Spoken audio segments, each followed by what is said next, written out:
Hozir ko'rib turganinglarda ayni damda sizlarga hozir Kazan avtovokzalini ichki sharoitlari bilan tanishtirib o'tamiz. Ketdik.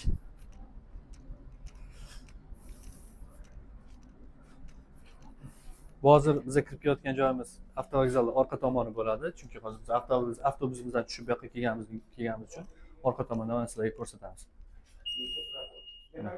Avtovokzalga kirib kelishinglar bilan mana shunaqa tekshiruvlardan o'tasizlar. Mana bu yoqda ko'rsatib qo'y. Mana bu yoqda oshxonasi bor. Oshxonasidan bemalol sizlar issiq taomlar bilan taomlanishinglar mumkin.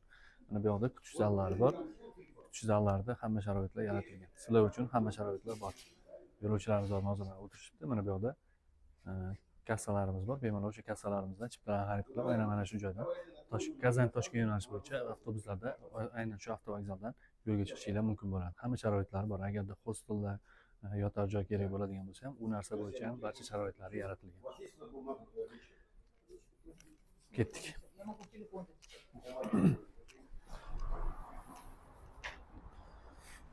Mana bu Kazan shahri bo'ladi. Kazan shahrida ko'rib turganlaringdek havo harorati hozir juda ham yoqimli, juda ham zo'r havo. Hozir mayda yomg'ir tashlab yomg'ir yog'ib o'tdi.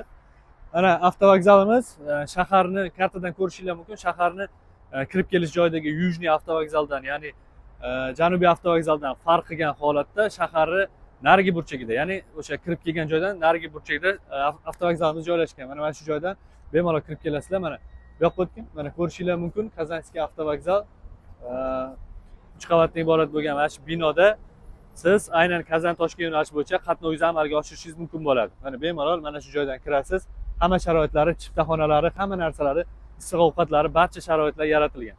Hech qanaqa muammosiz biz bilan Toshkentga dushanba, payshanba kuni, haftaning dushanba, payshanba kunlari qatnovlarni amalga oshirishingiz mumkin bo'ladi. Ekrandagi raqamlarga qo'ng'iroq qilib, batafsil ma'lumotlarni olib, chipta narxlari, avtobusdagi sharoitlar barchasi bo'yicha profilimizda ham tanishib chiqsangiz bo'ladi. Barchalarga rahmat, sog' bo'ling.